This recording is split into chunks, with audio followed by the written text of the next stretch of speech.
Hello everyone, स्वागत है आपका हमारे यूट्यूब चैनल में। आज के इस वीडियो लेक्चर में हम समझेंगे कि श्रोडिंगर वेव इक्वेशन को आप हाइड्रोजन एटम के लिए किस तरह से लिख सकते हो और उसका सॉल्यूशन आप किस तरह से कर सकते हो।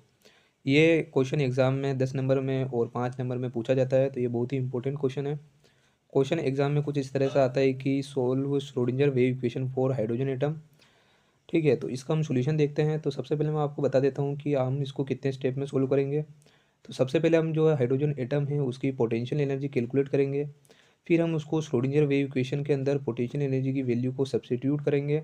और इसके बाद जो हमारा डेल स्क्वायर होता है उसको जो होता है हमारा वो हमारा कार्टेशियन कोऑर्डिनेट्स में होता है, उसको हम चेंज करेंगे पोलर स्फेरिकल कोऑर्डिनेट्स के अंदर। ठीक है, और इसके बाद हम जो हमारे तीन जो सेपरेशन मेथड होगा उससे जो वेरिएबल होंगे उन तीनों को सेपरेट करके जो हमारी श्रोडिंगर वेव इक्वेशन होगी उसको सोल्व करेंगे। तो आइए हम देखते हैं इसको कैसे सोल्व करने वाले हैं।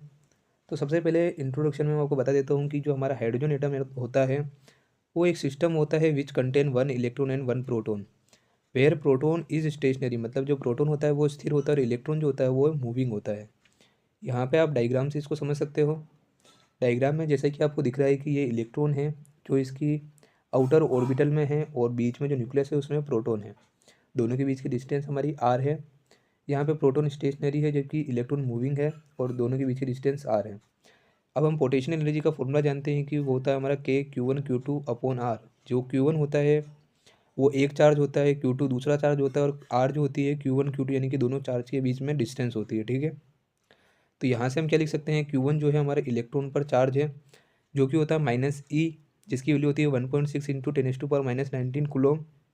और Q2 जो होता है हमारा प्रोटॉन पे चार्ज। प्रोटॉन पे चार्ज जो होता है इलेक्ट्रॉन के चार्ज के इक्वल होता है, बस बट वो जो होता है पॉजिटिव में होता है। ठीक है, और यहाँ पे जड़ इसलिए लिखा गया है क्योंकि जड़ जो होता है वो हमारा होता है परमाणु क्रमांक, मतलब कि जितने उसमें प्रोटॉन होंगे वही उसको परमाणु क्रमांक होगा। तो ठीक है, तो जितने भी प्रोटॉन होंगे, ठीक है, उसको हम ई से मल्टीप्लाई कर देंगे तो क्या हो जाएगा, टोटल जो हमारा प्रोटॉन पर चार्ज होएगा वो निकल जाएगा। ठीक है, टोटल प्रोटॉन का चार्ज निकल जाएगा। यहाँ पे हाइड्रोजन में हमारा प्रोटॉन एक होता है इसलिए जो Q2 भी होगा ई के इक्वल होगा। तो अब हम इसकी पोटेंशियल एनर्जी लिखते हैं तो क्या हो जाएगी, माइनस माइनस क्यों आया, माइनस और पॉजिटिव जो है वो मल्टीप्लाई होंगे तो हमें नेगेटिव वैल्यू मिलेगी। तो क्या हो जाएगा, -1/4πε0 जो कि हमारी के की वैल्यू होती है, multiply by Z E² upon R. ठीक है, तो ये हो जाएगी हमारी पोटेंशियल एनर्जी की वैल्यू। यहाँ पे आर जो है डिस्टेंस बिटवीन न्यूक्लियस और इलेक्ट्रॉन है। ठीक है, अब हम क्या करेंगे, इसके लिए श्रोडिंगर वेव इक्वेशन लिखेंगे। तो जैसा कि हम जानते हैं कि हमारी श्रोडिंगर वेव इक्वेशन वो होती है हमारी del square sine plus 8π² m/h² E-v sin = 0। ये होती है हमारी श्रोडिंगर वेव इक्वेशन। अब हमारी इक्वेशन 1 से हम क्या लिखेंगे, पोटेंशियल एनर्जी की वैल्यू श्रोडिंगर वेव इक्वेशन के अंदर रखेंगे। तो हमारी इक्वेशन कुछ इस तरह से दिखाई देगी, del square sine plus 8π² m/h² bracket में E+1/4πε0 Z E² upon are sin = 0। ठीक है, इसमें हमने कुछ नहीं किया है कि केवल जो पोटेंशियल एनर्जी थी उसकी वैल्यू यहाँ पे रखी है, क्योंकि यहाँ पे नेगेटिव साइन था और पोटेंशियल एनर्जी भी नेगेटिव में थी इसलिए ये पॉजिटिव होगी। ठीक है, अब हम क्या करेंगे, जो हमारा इधर लेप्लेशियन ऑपरेटर है डेल, ये जो होता है हमारा कार्टेशियन कोऑर्डिनेट्स में है, यहाँ पे इसको हम कन्वर्ट करेंगे पोलर स्फेरिकल कोऑर्डिनेट्स के अंदर। ठीक है, स्फेरिकल पोलर कोऑर्डिनेट्स में।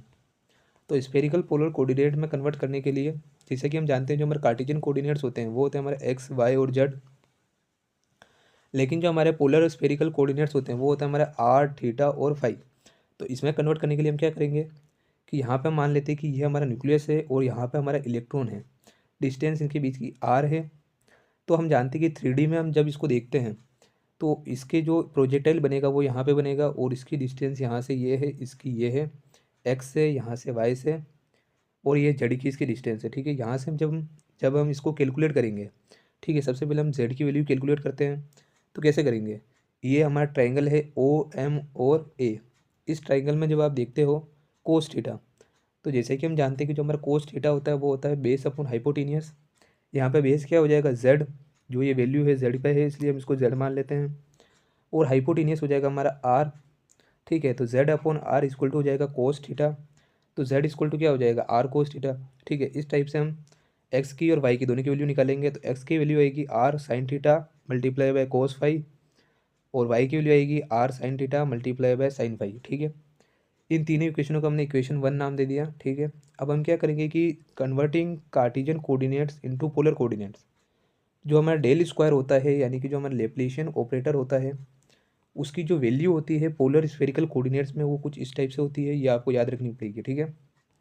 ये वैल्यू आपको याद रखनी पड़ेगी। और यहाँ से ये जो वैल्यू आती है डेल स्क्वायर की वो होती है 1/r² del upon del r² del upon del r plus 1/r² sine theta del upon del theta sine theta del upon del theta plus 1/r² sine square theta del square upon del phi square. तो ये जो value हमारे del square की value होती है, इस value को अब हम पुट करेंगे इक्वेशन 2 जो कि हमारी श्रोडिंगर वेव इक्वेशन थी। तो उसके अंदर जब हम पुट करते हैं तो यहाँ पे सबसे पहले डेल स्क्वायर की वैल्यू रखेंगे, फिर जो साइन है और उसके बाद जो हमारी श्रोडिंगर वेव इक्वेशन है एज इट इज़ लिखेंगे, ठीक है। तो डेल स्क्वायर की वैल्यू रखने के बाद क्या हो जाएगा, sine plus 8 pi square M upon H square E plus 1/4 pi epsilon 0 Z E square upon R sine equal to 0, ठीक है। तो यहाँ ये लिखने के बाद हम क्या करेंगे, जो हमारा साइन है उसको मल्टीप्लाई कर लेंगे इन तीनों से, ठीक है। ये साइन जो हमारा पहले कॉमन था, अब अंदर जब इसको मल्टीप्लाई करेंगे तो ये तीनों से एक एक बार मल्टीप्लाई हो जाएगा, ठीक है। तो ये इक्वेशन हमारी कुछ इस टाइप से हो जाएगी 1/r² del upon del r² del sine upon del R, ठीक है। ये साइन बाहर लिख रखा है, अब इसको अंदर इसके साथ में लिख लेना, ठीक है।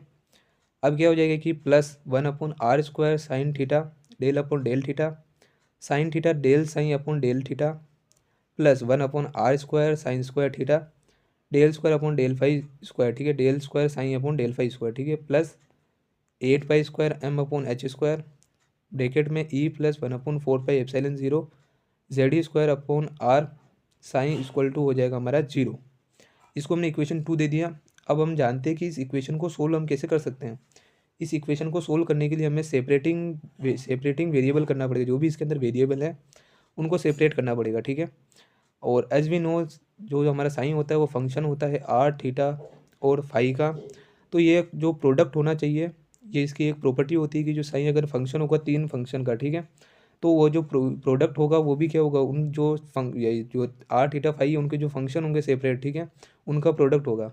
यहाँ पे हम आर थीटा और फाई के जो है कोई भी फंक्शन मान सकते हैं। जैसे मैंने यहाँ पे स्मॉल आर का फंक्शन जो है मैंने कैपिटल आर माना है, और थीटा का जो फंक्शन है मैंने कैपिटल एस माना है, और जो हमारा फाई है उसका फंक्शन मैंने कैपिटल वाई माना है, ठीक है। इस तरह से आप जब अगर बुक में देखोगे तो आपको पीएसपी में देखोगे तो आपको जो है ये आर तो ऐसे ही दिखेगा, लेकिन जो थीटा है इसका फंक्शन आपको कैपिटल थीटा दिखेगा, ठीक है। कुछ इस टाइप की स्ट्रक्चर होती है। और जो हमारा साइन है उसका भी जो है आपका फंक्शन जो है कैपिटल साइन दिखेगा इस टाइप से। तो आप आपके हिसाब से कुछ भी मान सकते हो इसको। अब ये मानने के बाद हम क्या करेंगे कि जो हमारा साइन हो जाएगा वो होगा फंक्शन, साइन जो हमारा फंक्शन था आर थीटा और फाई का, तो वो प्रोडक्ट होगा उनके फंक्शन का भी, ठीक है। तो हमारा आर का फंक्शन हमारा कैपिटल आर, और थीटा का फंक्शन एस, और हमारा फाई का फंक्शन वाई, तो इनका प्रोडक्ट होगा साइन, ठीक है। तो अब हम क्या करते हैं कि जो हमारी इक्वेशन 3 है, अब हम इसका डिफ्रेंशिएशन क्यों कर रहे हैं, क्योंकि आप यहाँ पे देखो इक्वेशन 2 में आपको ये वैल्यू दिख रही होगी del sine upon del R, और ये वैल्यू दिख रही होगी del sine upon del theta, और ये वैल्यू दिख रही होगी del square sine upon del phi square. इसको हमको सब्सटीट्यूट करना है यहाँ से। इसलिए हम क्या करते हैं कि जो हमारी इक्वेशन ये 3 है इसका डिफ्रेंशिएशन करते हैं, ठीक है। पहली वैल्यू को ये सब्सटीट्यूट करने के लिए हम क्या करेंगे, इसको डिफ्रेंशिएट करेंगे विथ रिस्पेक्ट टू आर, ठीक है। तो विथ रिस्पेक्ट टू जब आर हम इसको डिफ्रेंशिएट करेंगे तो जो हमारी दूसरी जो दो वैल्यू है वो तो हो जाएगी हमारी कांस्टेंट, और ये जो होगा डिफ्रेंशिएशन होगा डेल अपॉन डेल आर का, ठीक है। तो क्या हो जाएगा, now let us differentiate this equation with respect to R theta and phi. One by one करेंगे टू सब्सट्रैक्ट दियर वैल्यूज़। तो del sine upon del R, R के रिस्पेक्ट में हमने इसको डिफ्रेंशिएट किया इसलिए अपॉन डेल आर है, equal to S Y, क्योंकि ये जो है कांस्टेंट रहेंगे इसलिए बाहर लिख दिया, del R upon del theta, ठीक है। डिफ्रेंशिएशन होगा कैपिटल आर का, ये किया हमने विथ रिस्पेक्ट टू आर। अब विथ रिस्पेक्ट टू थीटा करेंगे तो del sine upon del theta equal to हो जाएगा आर वाई, क्योंकि ये हो जाएंगे हमारे constant, del S upon del theta, ठीक है। विथ रिस्पेक्ट टू थीटा किया है। अब हो जाएगा del square sine upon del phi square, इसको डबल डिफ्रेंशिएट किया है साइन को, जो इक्वेशन 3 है उसको डबल डिफ्रेंशिएट किया है विथ रिस्पेक्ट टू फाई। तो del square sine upon del phi square equal to हो जाएगा आर एस, ये कांस्टेंट की तरह बिहेव करेंगे, del square Y upon del phi square, ठीक है। ये विथ रिस्पेक्ट टू किया गया है फाई के। अब हम देखते हैं कि जो ये वैल्यू है इक्वेशन 3 की और इक्वेशन 4 की, इसको हम सब्स्टिट्यूट करके इक्वेशन जो हमें 2 है इसके अंदर पुट करेंगे, ठीक है। कौन कौन सी वैल्यू सब्स्टिट्यूट होगी, यहाँ पे ये वैल्यू, ये वैल्यू और ये वैल्यू, और यहाँ पे ये साइन की वैल्यू सब्स्टिट्यूट होगी, ठीक है। तो हमारी इक्वेशन कुछ इस तरह से दिखाई देगी। By putting the value of equation 3 and 4 in equation 2। तो जो हमारी इक्वेशन होगी कुछ इसी तरह से दिखाई देगी, 1/r² del upon del r² sy del R upon del R, ठीक है, plus 1/r² sine theta del theta sine theta R Y del S upon del theta, plus 1/r² sine square theta R S del square Y upon del phi square, plus 8 pi square M upon H square E plus 1/4 pi epsilon 0 Z square upon r² R S Y, sine की जगह are S Y, ठीक है, equal to 0। अब यहाँ पे आप देखना कि जो ये वैल्यू है इसके अंदर हमारा क्या आ रहा है, 1/r² साइन स्क्वायर थीटा, ठीक है, तो इसको भी हमको सब्सटीट्यूट करना है यहाँ से, और ये जो आर एस है इसको भी सब्सटीट्यूट कर लेंगे ताकि जो हमारा ये पूरा जो होगा केवल वाई का ही फंक्शन रहे, मतलब कि फाई जो है उसका ही फंक्शन रहे। तो इसके लिए हम क्या करते हैं, फर्स्ट हम करेंगे divide this equation by R S Y and multiply by r² sine square theta, ताकि यहाँ से ये जो थीटा की वैल्यू है ये सब्सटीट्यूट जाए और केवल जो ये रहेगा फाई का फंक्शन रहेगा, ठीक है, फाई यानी कि जो हमारा फाई का फंक्शन क्या था हमारा वाई, ठीक है, तो वाई का जो है फंक्शन पूरा रहेगा, ठीक है। तो इसको जब हम करते हैं डिवाइड, जब हम इस इक्वेशन को करेंगे आर एस वाई से, तो इक्वेशन कुछ इस टाइप से दिखाई देगी, यहाँ पे आर एस वाई से डिवाइड करने पे एस वाई कट जाएगा, एस वाई के कटने पे केवल नीचे बचेगा हमारे आर, तो ये हो जाएगा, और ये हमने मल्टीप्लाई भी किया है साइन स्क्वायर थीटा से, तो r² साइन स्क्वायर थीटा से मल्टीप्लाई करने पे यहाँ पे केवल बचेगा साइन स्क्वायर थीटा, r² से r² कैंसिल हो जाएगा, अपॉन में r कैपिटल वाला del upon del r² del r upon del capital r upon del r, ठीक है, plus sine theta upon s, यहाँ पे भी हम मल्टीप्लाई और डिवाइड करेंगे तो इस प्रकार की वैल्यू हमको प्राप्त होगी, sine theta upon s del upon del theta bracket के अंदर sine theta del S upon del theta plus 1/y del square Y upon del phi square plus 8 pi square M upon H square bracket के अंदर E plus 1/4 pi epsilon 0 Z square upon R, और यहाँ पे हमने जब R S Y से divide किया तो पूरी वैल्यू कैंसिल हो गई, और जब मल्टीप्लाई किया r² साइन स्क्वायर थीटा से तो ये वैल्यू यहाँ पे आ गई, ठीक है, इक्वल टू 0। अब हम क्या करते हैं कि जैसा कि हम जानते हैं कि जो हमारी ये टर्म आई है यहाँ पे नहीं, ये देखना 1/y del square Y upon del phi square, ये जो है फाई साइन मतलब फाई का फंक्शन है केवल, तो हम क्या करेंगे इसको जो है हम लेफ्ट हैंड जो राइट हैंड साइड है वहाँ पे ले जाएंगे और बाकी जो वैल्यू है उसको यहीं पे रहने देंगे।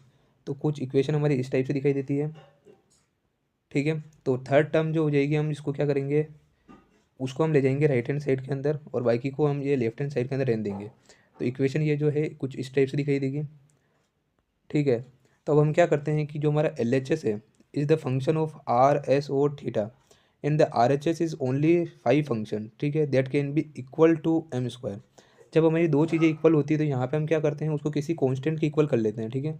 आप चाहो तो कोई दूसरा कांस्टेंट मान सकते हो, यहाँ पे ये है जो है एम स्क्वायर का हम इक्वल कर रहे हैं अभी, तो एल एच एस को भी हम एम स्क्वायर के इक्वल करेंगे और आर एच एस को भी हम एम स्क्वायर के इक्वल करेंगे। तो जब हम आर एच एस को एम स्क्वायर के इक्वल करते हैं तो जैसे कि हम जानते हैं कि जो हमारे आर एच एस में जो वैल्यू है वो नेगेटिव में है, तो हमने क्या करा कि जब इसको एम स्क्वायर के इक्वल करा तो जो ये इस वैल्यू को हमने पॉजिटिव कर लिया और माइनस साइन को हमने उधर भेज दिया, तो क्या हो जाएगा माइनस का एम स्क्वायर। जब माइनस का एम स्क्वायर का हम इधर लाएंगे तो क्या हो जाएगा प्लस का एम स्क्वायर, और 1/y del square Y upon del phi square plus M square equal to 0। जब इसको हम y से मल्टीप्लाई करते हैं पूरी इक्वेशन को तो यहाँ से y कैंसिल आउट हो जाता है और हमारे पास रहता है del square Y upon del phi square plus M square Y equal to 0, और यह जो इक्वेशन है यह इक्वेशन कहलाती है फाई इक्वेशन, ठीक है। अब इस टाइप से हम वाई आर एच एस को भी क्या करेंगे इक्वल कर लेंगे एम स्क्वायर के। जब हम आर एच एस को एम स्क्वायर के इक्वल करेंगे तो जो हमारी राइट हैंड साइड में जो हमारी वैल्यू थी वो थी हमारे पास sine square theta upon R del upon del R square del R upon del R plus sine theta upon S del upon del theta sine theta del S upon del theta plus 8 pi square M upon H square E plus Z square upon 4 pi epsilon 0 R square sine square theta equal to हो जाएगा M square, ठीक है। अभी इस equation को हम divide कर रहे हैं साइन स्क्वायर थीटा से, ठीक है। तो इस इक्वेशन को हम जब साइन स्क्वायर थीटा डिवाइड करेंगे तो क्या होगा, यहाँ से साइन स्क्वायर थीटा की वैल्यू कैंसिल आउट हो जाएगी तो बचेगा केवल 1/r upon del R square del R upon del R plus 1/s sine theta del upon del theta sine theta del S upon del theta plus 8 pi square M upon H square अब यहाँ पे आप देखोगे कि जो हमारा ऊपर जो साइन थीटा था एक कैंसिल हो गया, तो अपोन में केवल एक साइन थीटा बचा, ठीक है। इसलिए यहाँ पे ये इस तरह से लिखा गया है। और यहाँ पे क्या होगा, 8 pi square M upon H square E plus Z E square upon 4 pi epsilon 0 R. और यहाँ पे जो साइन स्क्वायर थीटा था, जब हमने साइन स्क्वायर थीटा से डिवाइड करा तो पूरा कैंसिल आउट हो गया और बचा केवल आर स्क्वायर इक्वल टू हो जाएगा एम स्क्वायर और अपॉन में साइन स्क्वायर थीटा, क्योंकि साइन स्क्वायर थीटा से पूरी इक्वेशन को डिवाइड किया है, ठीक है। अब नेक्स्ट स्टेप में हम क्या करते हैं, ये जो हमारी वैल्यू थी उसको हम, जैसे पहले भी हमने एक जो वैल्यू थी जो सेपरेट हो गई थी उसको राइट हैंड साइड में भेजा था, तो इस तरह से हम क्या करेंगे कि जो हमारा फंक्शन ऑफ थीटा है, यहाँ पे ये वैल्यू है, उसको हम क्या करेंगे राइट हैंड साइड में भेज देंगे, ठीक है। तो इक्वेशन कुछ इस तरह से दिखाई देगी, 1/r del upon del R R square del R upon del R plus 8 pi square M upon H square E plus Z E square upon 4 pi epsilon 0 R R square equal to हो जाएगा M square sine theta as it is है, और उधर की जो value इधर आएगी वो माइनस में हो जाएगी, तो हो जाएगा -1/s sine theta del upon del theta sine theta del S upon del theta, ठीक है। और आर एच एस अब आप देखोगे तो केवल फंक्शन है थीटा का, हर जगह आप देखो थीटा थीटा थीटा है, ठीक है। तो यहाँ पे ये केवल हो जाएगा फंक्शन थीटा का, और ये जो फंक्शन है आर का। अब ये दोनों आपस में इक्वल है, तो इसको हम क्या कर सकते हैं, वापस किसी एक कांस्टेंट के इक्वल मान सकते हैं। इस बार हमें कांस्टेंट जो हम यूज़ करने वाले हैं वो है हमारा बीटा। तो एक एक करके हम क्या करेंगे, राइट हैंड साइड और फिर लेफ्ट हैंड साइड को इक्वल टू कर देंगे बीटा के। पहले मैंने क्या करा कि लेफ्ट हैंड साइड को इक्वल टू करा बीटा, फिर मैंने करा राइट हैंड साइड को इक्वल टू बीटा। अब हम राइट हैंड साइड है उसके अंदर क्या करते हैं कि मल्टीप्लाई करते हैं एस से, ठीक है। क्यों कर रहे हैं अभी आपको पता चल जाएगा। जब हमने राइट हैंड साइड को मल्टीप्लाई किया एस से तो क्या आ जाएगा हमारा एम स्क्वायर, यहाँ पे M square upon sine square theta है, तो मल्टीप्लाई करेंगे तो क्या हो जाएगा M square S upon sine square theta, ये हो जाएगा 1/sin theta del upon del theta, क्योंकि यहाँ पे नीचे अपॉन में एस था तो ये इससे कैंसिल हो जाएगा। अब बची हुई वैल्यू एज इट इज़ लिख देंगे sine theta del S upon del theta, ठीक है। और इक्वल टू में हो जाएगा एस बीटा। अब इसको हम कुछ इस टाइप से भी लिख सकते हैं, M square S upon sine square theta, और ये जो ये वाली वैल्यू थी हमने इसको क्या करा इस तरफ ले गए और इस वाली वैल्यू को उस तरफ ले गए, ठीक है। तो ये वैल्यू माइनस में हो जाएगी, ये वैल्यू वहाँ पे जाके प्लस में हो जाएगी, minus beta S equal to हो जाएगा 1/sin theta del upon del theta sine theta del S upon del theta, ठीक है। अब क्या करते हैं कि जो वैल्यू है इसको तो हम यहीं पे रहने देंगे, लेकिन जो हमारी बीटा वाली वैल्यू उसको वापस यहाँ पे ले जाएंगे, और जो हमारी ये वाली वैल्यू उसको भी हम उस तरफ ले जाएंगे, तो क्या हो जाएगा 1/sin थीटा, यहाँ पे एज इट इज लिखे रहने दिया हमने, del upon del theta sine theta del S upon del theta plus इसको उधर लेकर तो क्या हो जाएगा प्लस बीटा एस, इसको उधर ले जाएंगे माइनस हो जाएगा minus M square S upon sine square theta equal to 0। अब हम क्या लिख सकते, ये जो इक्वेशन है इसको हम ऐसे भी लिख सकते हैं, यहाँ पे आप देखोगे तो यहाँ पे एस और यहाँ पे एस कॉमन आ रहा है, ठीक है। तो एस को हम यहाँ पे कॉमन ले लेंगे, ठीक है। तो ये एज इट इज इक्वेशन कुछ इस तरह से दिखाई देगी आपको, इक्वल टू 0। जो ये इक्वेशन है इसको हम कहते हैं थीटा इक्वेशन, ठीक है। तो इस टाइप से आप थीटा इक्वेशन लिख लोगे। अब हम लिखेंगे आर इक्वेशन, ठीक है। अब फ्रॉम इक्वेशन ए, जो हमारे लेफ्ट हैंड साइड की वैल्यू थी उसको हमने इक्वेशन ए दिया था, तो अब लेफ्ट हैंड साइड की वैल्यू को लेके हम इसको इक्वल टू करेंगे बीटा के, और यहाँ से हम निकालेंगे, ठीक है। यहाँ से हम क्या निकालेंगे आर इक्वेशन निकालेंगे। तो आर इक्वेशन निकालने के लिए हम क्या करते हैं, ये वैल्यू हमने as it is left hand side वाली ऐसी कैसी यहाँ पे लिख दी इक्वल टू बीटा कर दिया बस, ठीक है। अब यहाँ से हम बीटा को भी इस तरफ ले आएंगे, ठीक है। बीटा को हमने लेफ्ट हैंड साइड में लेंगे तो यहाँ पे माइनस हो जाएगा, ठीक है। अब इसको हम डिवाइड करेंगे आर स्क्वायर से, तो आर स्क्वायर से डिवाइड करने में क्या हो जाएगा 1/r स्क्वायर आर, यहाँ पे एज इट इज़ जो वैल्यू थी वही लिख दी del upon del R R square del R upon del R, ठीक है, plus 8 pi square M upon H square E plus Z E square upon 4 pi epsilon 0, और यहाँ से आर स्क्वायर कैंसिल हो जाएगा, minus beta upon R square equal to 0। अब इसको multiply करेंगे हम कैपिटल आर से, तो जब मल्टीप्लाई करते हैं कैपिटल आर से तो क्या होगा यहाँ से कैंसिल हो जाएगा कैपिटल आर, और ये हो जाएगा 1/स्मॉल आर का square del upon del R R square del R upon del R minus beta R upon R square से मल्टीप्लाई करने पे ये जो हो जाएगा बीटा आर हो जाएगा, ठीक है, plus 8 pi square M upon H square as it is लिख दिया हमने, और ये हो जाएगा E plus Z E square upon 4 pi epsilon 0 multiply by R, क्योंकि हमने जब इसे आर से मल्टीप्लाई किया, और इधर हम जब आर से मल्टीप्लाई करेंगे 0 से आर मल्टीप्लाई के 0 हो जाएगा इक्वल टू 0, और ये जो इक्वेशन है इसको हम कहते हैं आर इक्वेशन, ठीक है। अब हमें बताना ही होता है, हमारा जो क्वेश्चन आता है कि Schrodinger wave equation for hydrogen atom, जो हमारे हाइड्रोजन के लिए जो सोल्डिंजर वेव इक्वेशन है उसका हमें सोल्यूशन चाहिए होता है, ठीक है। तो जो हमने तीनों जो इक्वेशन निकाली आर इक्वेशन थीटा इक्वेशन और फाई इक्वेशन, इसका हमें सोल्यूशन ही तो निकालना है, ठीक है। सबसे पहले हमने क्या निकाला था फाई इक्वेशन निकाली थी, तो उसका हम सोल्यूशन देख लेते हैं, ठीक है। तो solution of this equation, first हम देखते हैं फाई इक्वेशन का सोल्यूशन। तो phi equation is a second order differential equation, ठीक है, जैसा कि हमने 1D बॉक्स के अंदर भी पढ़ा था। तो उसका जो सॉल्यूशन होता है कुछ इस टाइप से होता है, ये आपको याद रखना पड़ेगा। y equal to A E की power plus minus I M phi, ठीक है। ए जो हमारा नॉर्मलाइज कांस्टेंट होता है, ठीक है, तो उसकी वैल्यू होती है 1/√2 पाई ई की power plus minus I M phi, ठीक है। तो यहाँ से ये हो जाएगा, और आप यहाँ से देख सकते हो कि जो ए की वैल्यू है कैसे आई, तो यहाँ से आपको पता चल जाएगा कि ए की वैल्यू ऐसी कैसे आई, ठीक है। अगर मैं इसको ही बताऊँगा तो वीडियो और ज़्यादा लंबी हो जाएगी, इसलिए हम आगे के सोल्यूशन देख लेते हैं। अब दूसरा जो सोल्यूशन है हमारा थीटा इक्वेशन का, वो कुछ इस प्रकार से होता है, ये भी आपको याद रखना है। जो फिजिकल केमिस्ट्री की इस बार की जो बुक है उसमें अधिकतर चीज़ें आपको याद ही रखनी पड़ेगी, ठीक है।